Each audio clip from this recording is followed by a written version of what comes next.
I'm so excited to share this with you today. We've reached the final part of our journey to forgive. This is the final step where we cross the line to decide to forgive. Before we decide to forgive, before forgiveness is a reality,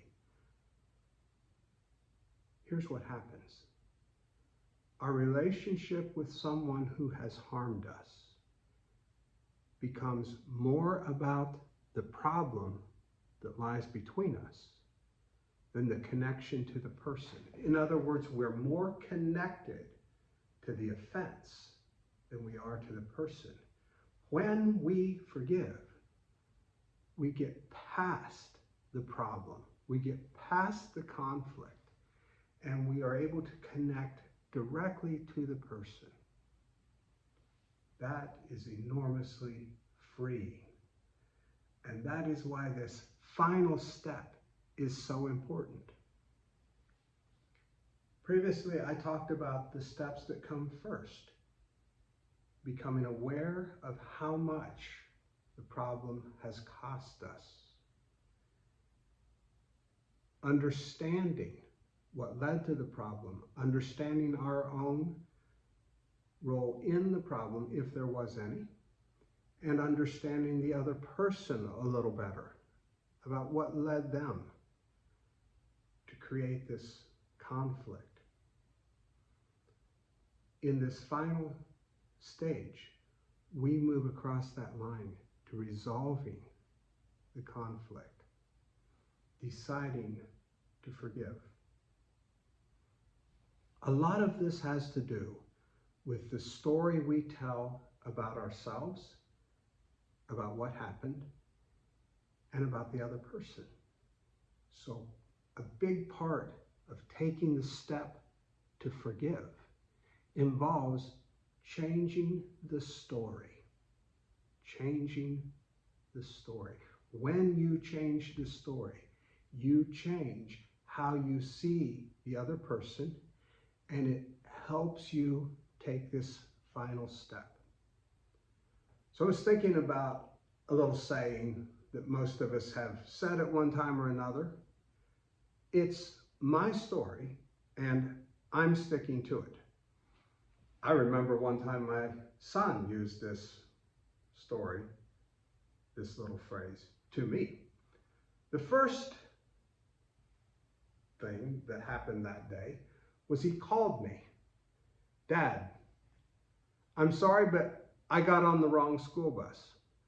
I was talking to Kenny and just wasn't paying attention. And next thing you know, I'm on the school bus with Kenny.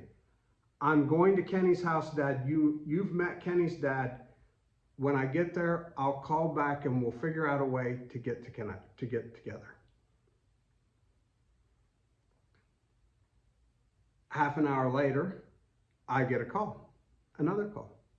Kenny's dad isn't home. I know you can't come pick me up yet, so what's going to happen is I'm going to the basketball game a block away, and then I'll catch the bus back to the high school from the basketball game, and you can pick me up at the high school. Sounds like a plan. I'm pleased he's called back. An hour and a half or so later, maybe 2 hours, I get another call. Dad, there's a problem. The bus is stuck. The what? The bus is stuck. Now, this is the third call, each of which seemed a little more unlikely than the previous one. And by now, I'm starting to get apprehensive. I don't believe this story anymore. It can't be. Buses don't get stuck. That the bus driver backed off the pavement and he's stuck in the grass. I'm not making this up, Dad. Trust me. It's my story. I'm sticking to it. I got my keys, stopped my work, got in the car, because I'm going to see what is going on. 15 minutes later, I pull into the school parking lot where they'd had the basketball game. And what do you know? A wrecker is hooked up to the front of the bus and they're trying to pull it out. The back wheels are buried. It's my story, and I'm sticking to it. How many times have you used that phrase?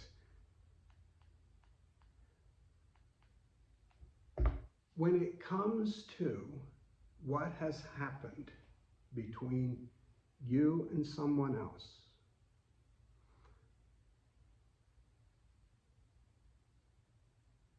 the reason the offense still weighs in your mind is because of the story you're telling.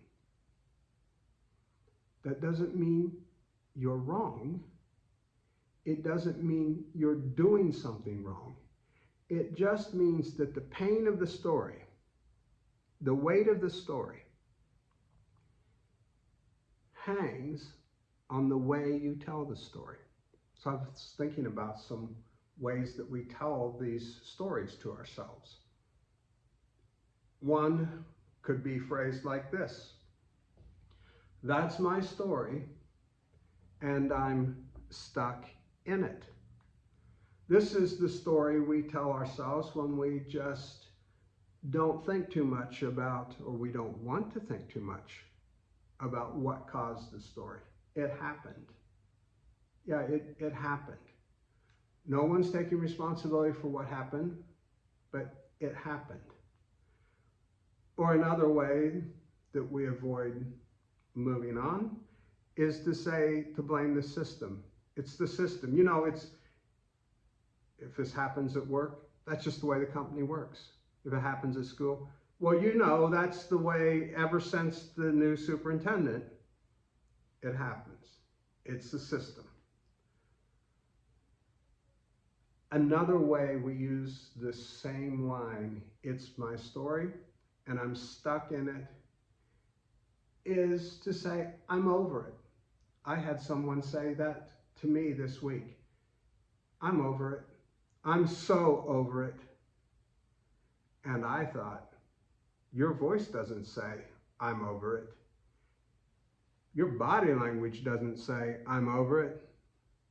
I don't think you're over it at all. I think you just aren't ready to deal with it. In other words, what I'm hearing you say to me is, it's my story. I'm stuck in it. I was thinking about some family was on a trip. They were on a vacation trip a few months ago, and they sent me some pictures and video from inside a Buc-ee's gas station. I've not been to a Buc-ee's gas station. I have missed the magic that is a Buc-ee's gas station, but they were fully involved in it. They found all these different places to eat. They found all of this stuff that you could buy. I remember one of my grandkids was excited about a plush animal that they had found in Buc-ee's. And they kept sending pictures and they kept sending video of what it was like to be in a Buc-ee's gas station. And I remember thinking, guys, it's a gas station. You get gas. If there's something you want to buy there, buy it. But get back on the road. And maybe that's the message you need to hear today. Maybe you need to hear, you've been stuck too long in your story. You've been saying, that's my story. I'm stuck in it. You've been using words like, I'm over it, when you're not over it. So if you're stuck in your story, I invite you to get back on the road.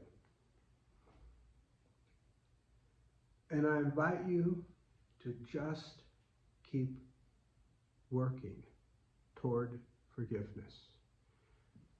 I invite you to try some new words. That was my story. but I'm letting it go. That was my story, but I'm letting it go. I have a new understanding of what happened. I have a new understanding of the other person. That was my story. You know what? I'm letting it go. Maybe you have a new understanding of yourself. Maybe you've learned that you had a contribution to make to that problem. Or maybe you've, in spite of not having a contribution, you didn't have anything to do with it, they did it entirely on their own. But you just become aware of your own need for forgiveness. And in light of your own need for forgiveness, you say, you know what, they needed to. That was my story. But I'm letting it go.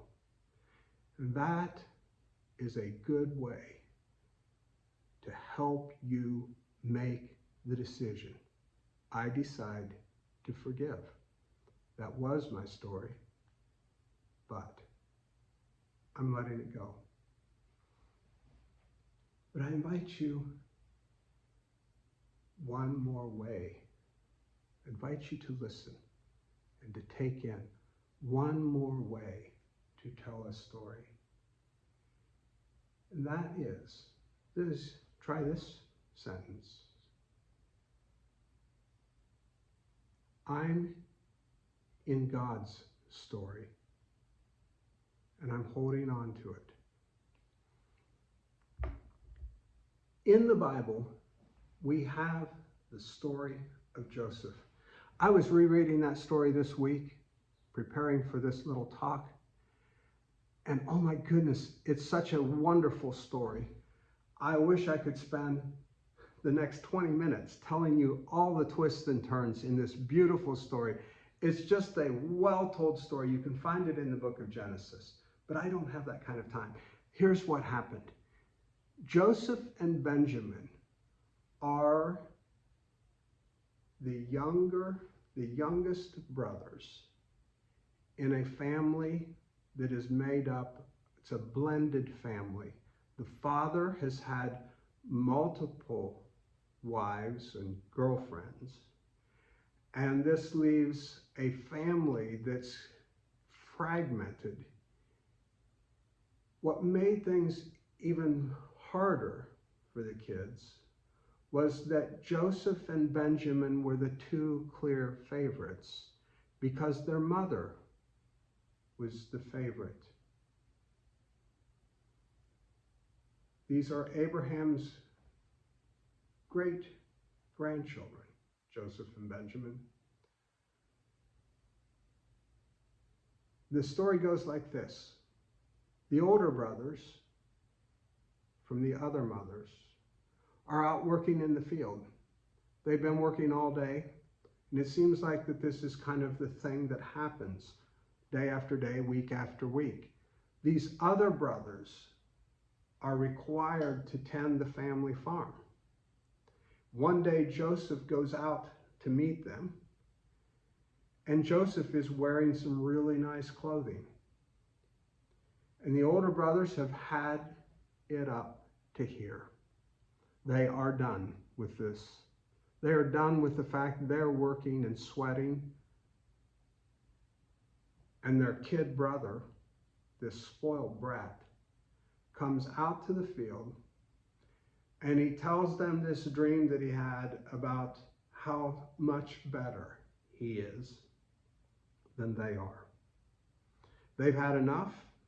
They see a caravan of business people, a caravan of camels heading to Egypt. They go over to the caravan and say, we've got a person. If you're interested in buying slaves, we have someone we'll sell to you. And they sell Joseph, and he is on the road to Egypt. Not as a favorite son, but as a possible slave. And that's exactly where he ends up. In Egypt, he is purchased to work for a wealthy Egyptian. And the story goes like this. Over and over again, it says that the Lord is with Joseph, that the Lord is protecting Joseph, that the Lord is blessing. It says that the Lord was with Joseph and that he blessed Joseph. And then the Lord begins to bless the household of the Egyptian. And in due time, Joseph is running the household. Allegations are made that he's sexually harassed the wife. Joseph ends up in prison. In prison, Joseph meets two of the king's servants, interpreting their dreams for them. One, he says, will be executed. The other will be restored to his place. And, says Joseph, when you're restored, would you put in a word for me? Would you remember who I am?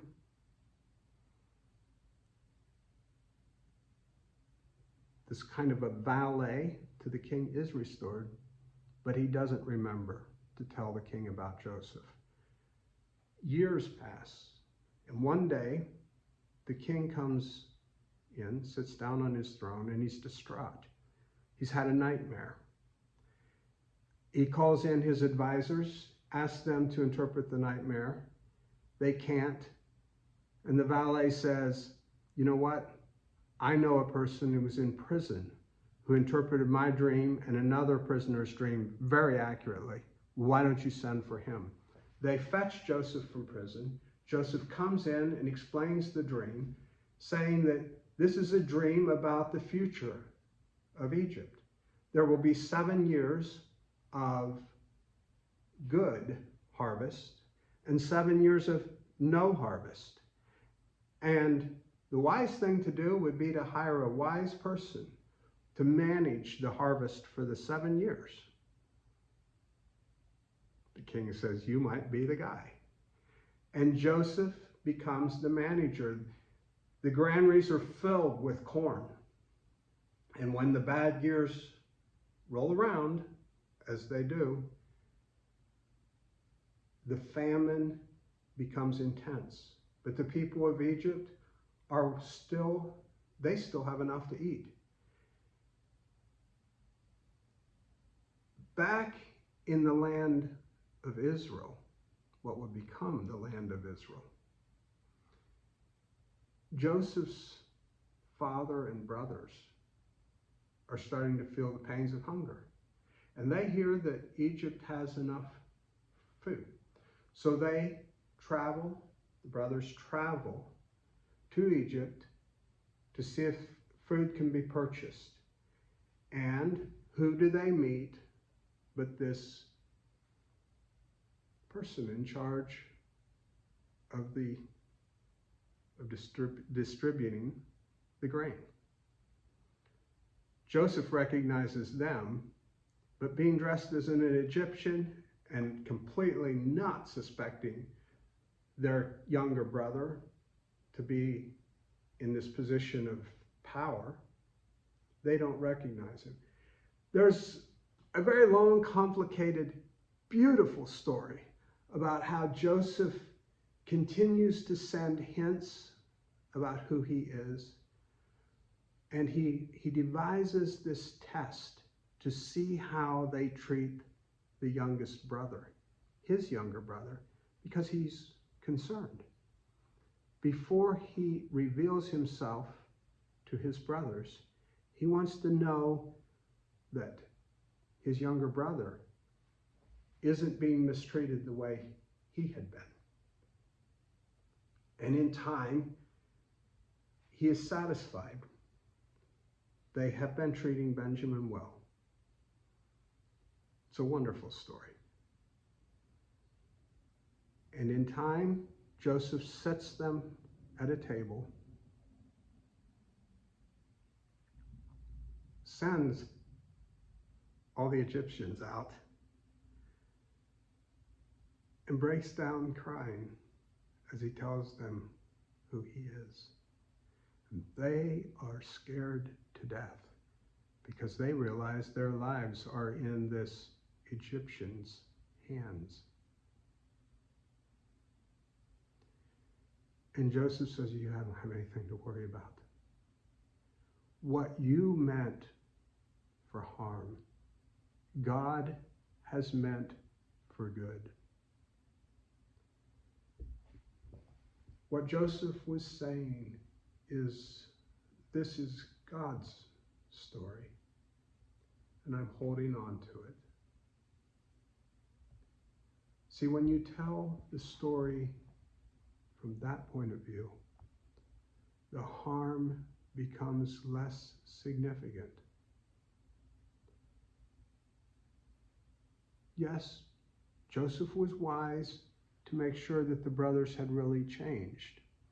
So part of holding on to God's story might involve the wisdom of setting new boundaries with the person who's created this harm.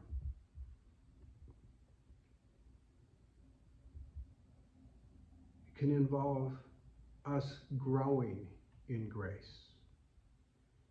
And it may involve us making the decision to forgive not once or twice, but over and over again. Sometimes the offense hurts so much that we must find ourselves forgiving the person, the same person, over and over again for the offense. But we have chosen to live into a different story. We choose to say, this is God's story. I'm holding on to it. So what is your story? Are you stuck in it? Are you letting the old story go?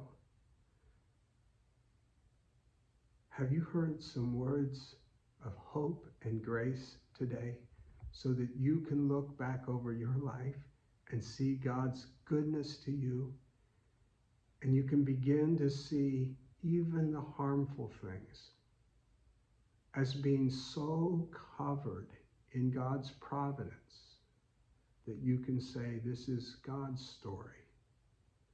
I'm holding on to that. I hope that's true for you. I will be praying that those are the words that shape your life.